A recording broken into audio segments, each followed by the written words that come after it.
Assalamualaikum warahmatullahi wabarakatuh. Selamat datang kembali di seri belajar statistika dasar bersama saya Nabila Asyikotur Rohmah. Pada video kali ini kita akan belajar mengenai salah satu dari uji korelasi, yaitu korelasi produk momen Pearson. Pada korelasi produk momen Pearson, pembahasan kita antara lain yaitu yang pertama tentang seperti apa korelasi produk momen Pearson. Lalu yang kedua adalah bagaimana prosedur uji untuk korelasi produk momen Pearson. Lalu yang ketiga, contoh penggunaannya. Dan yang terakhir adalah bagaimana kita akan membaca tabel distribusi T. Baik, kita mulai dari korelasi produk momen Pearson. Penggunaan korelasi produk momen Pearson antara lain yaitu untuk menyatakan ada atau tidaknya hubungan antara variabel X dan variabel Y. Lalu, penggunaannya adalah untuk menyatakan besarnya sumbangan variabel satu terhadap yang lainnya. Dan hal ini bisa dinyatakan dalam persen. Selanjutnya, bisa digunakan untuk menguji hipotesis hubungan dua variabel yang numerik. Numerik ini berarti termasuk tipe yang interval atau rasio. Syarat dari penggunaan korelasi produk momen Pearson yaitu datanya berdistribusi normal, lalu variabel yang dihubungkan memiliki sifat sebagai berikut, yaitu datanya dipilih secara acak atau random. Lalu pasangan yang sama dari subjek yang sama pula. Dan tipe datanya haruslah interval atau rasio, yaitu variabel yang numerik. Untuk rumus penting yang digunakan pada korelasi produk momen Pearson ini, yang pertama adalah teman-teman perlu untuk menghitung nilai R-nya. Di sini R atau Rx-nya adalah koefisien korelasi dari X dan Y. Rumusnya ada sebagai berikut. Rxy sama dengan N dikali sigma Xy, ini sigma Xy dikurangi sigma X dikali sigma Y per akar dari dalam kurung N dikali sigma X kuadrat dikurangi buka kurung sigma X kuadrat kan, lalu ditutup kurung. Selanjutnya dikalikan lagi dengan buka kurung N dikali sigma Y kuadrat min sigma Y yang dikuadratkan, baru tutup kurung. Dengan keterangan Rxy adalah koefisien korelasi untuk X dan Y, lalu sigma X adalah jumlah data dari koefisien X, sigma Y adalah jumlah data untuk koefisien Y, sementara sigma Xy adalah jumlah dari perkalian variabel X dan variabel Y, lalu N adalah jumlah sampel. Nah, untuk nilai R ini, kalau menurut Sugiono, R ini korelasi ya. Jadi, jika nilainya berkisar antara 0 sampai 0,199, maka korelasinya termasuk sangat rendah. Jika dari rank 0,20 hingga 0,399, maka korelasinya termasuk rendah. Sementara jika dari nilai 0,40 sampai 0,599, ini termasuk sedang. Jika 0,60 sampai 0,799 termasuk kuat. Dan untuk rank dan antara nilai 0,80 hingga 1 berarti korelasinya sangat kuat. Sementara kalau menurut Guilford ini jika R-nya kurang dari 0,2 dia sangat lemah. Jika di antara 2 hingga 0,4 maka termasuk kecil atau lemah. Lalu jika nilainya di antara 0,4 sampai 0,7 berarti korelasinya sedang. Sementara jika 0,7 hingga 0,9 termasuk korelasi yang kuat atau erat. Dan di atas dari 0,9 korelasinya termasuk sangat kuat atau sangat erat. Pada intinya, semakin mendekati 0, korelasinya adalah sangat rendah atau lemah, dan jika mendekati angka 1, korelasinya berarti sangat kuat atau sangat erat. Satu lagi rumus yang digunakan pada korelasi produk momen Pearson ini yaitu menghitung nilai T. Karena itu di sini disebut T hitung ya, karena perlu dihitung dulu. Dan untuk mendapatkan nilai T hitung, teman-teman perlu menghitung dulu nilai Rx-nya.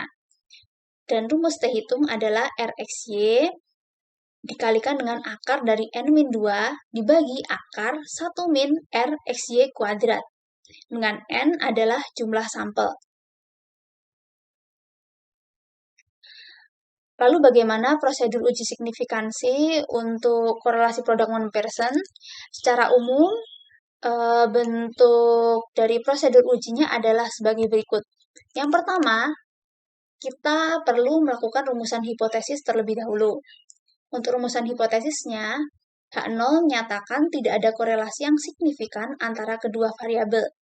Lalu H1-nya menyatakan kebalikan, yaitu terdapat korelasi yang signifikan antara kedua variabel. Lalu yang kedua, taraf signifikansi dan DF perlu ditentukan. Untuk taraf signifikansi dilambangkan dengan alfa, dan DF pada korelasi product comparison ini ditentukan dari nilai N-2. Selanjutnya, kita tentukan statistik ujinya. Nah, di sini sesuai dengan bab yang kita bahas, yaitu uji signifikansi korelasi product moment Pearson. Lalu, lakukan komputasi statistik uji. Jadi, yang perlu dihitung di sini adalah T-tabel yang ditentukan dari alfa dan DF, lalu RxY dan T-hitungnya.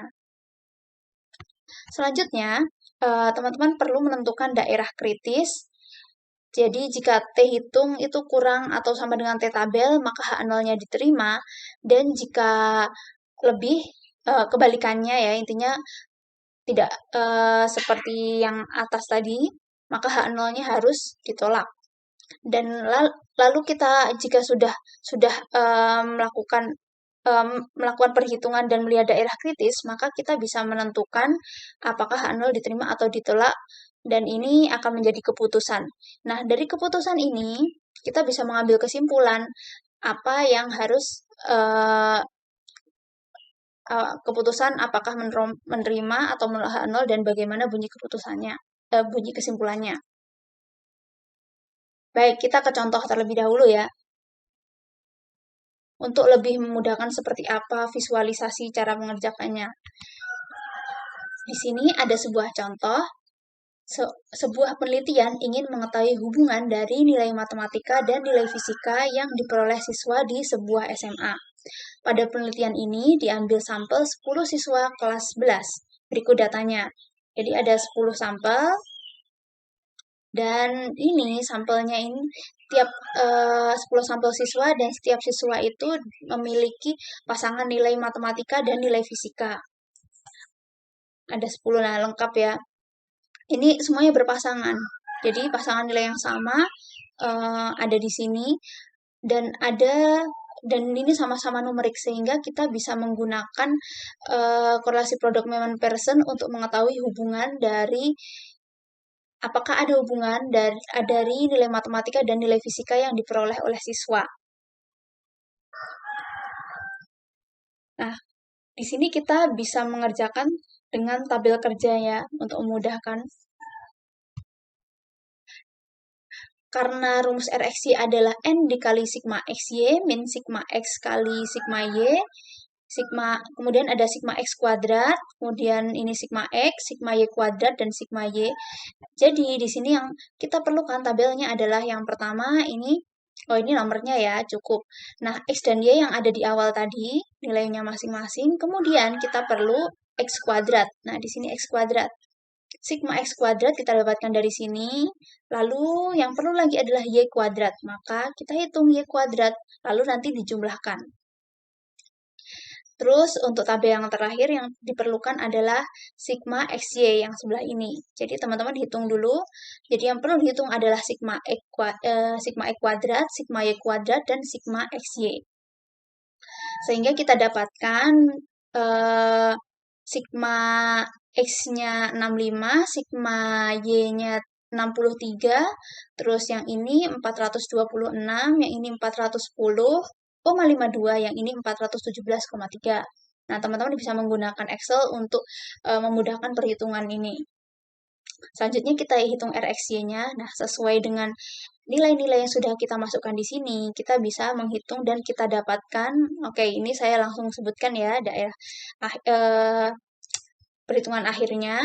Jadi di sini setelah dihitung kita dapatkan RxY sama dengan 4173 dikurangi 4147 dibagi dengan akar dari 35 dikali 35,76 dan sama dengan 26 dibagi 34,8796.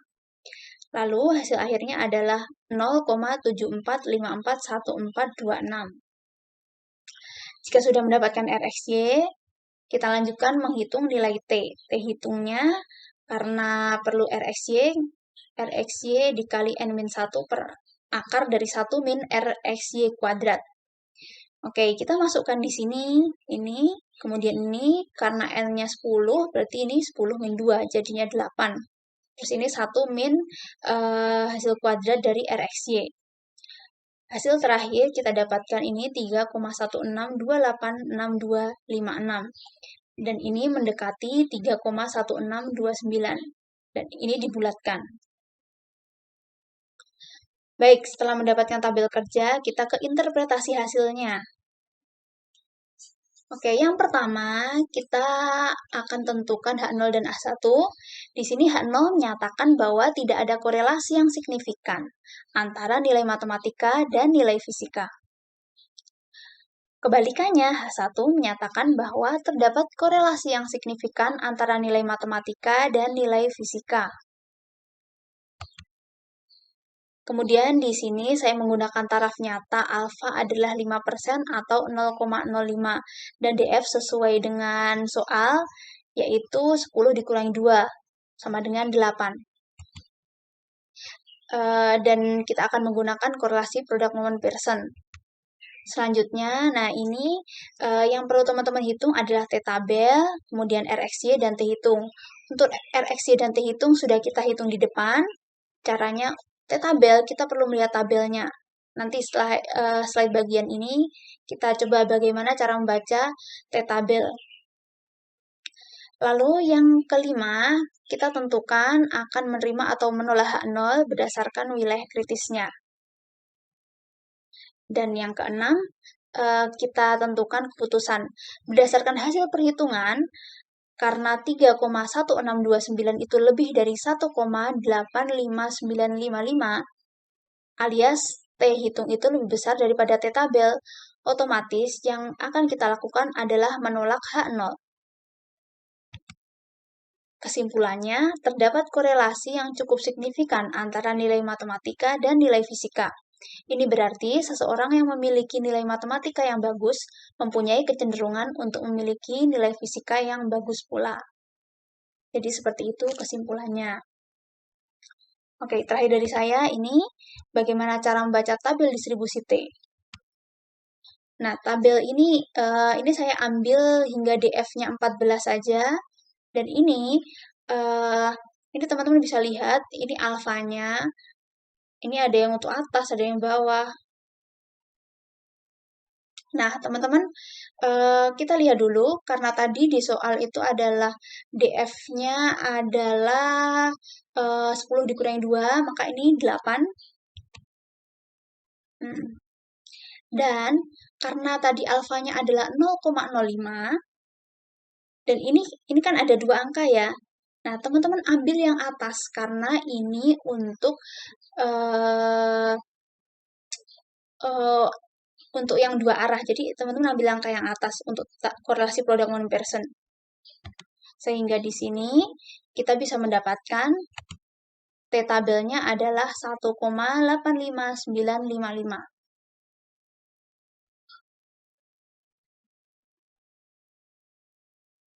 Baik, dengan ini berakhir tutorial materi dari saya. Terima kasih sudah menyimak. Wassalamualaikum warahmatullahi wabarakatuh.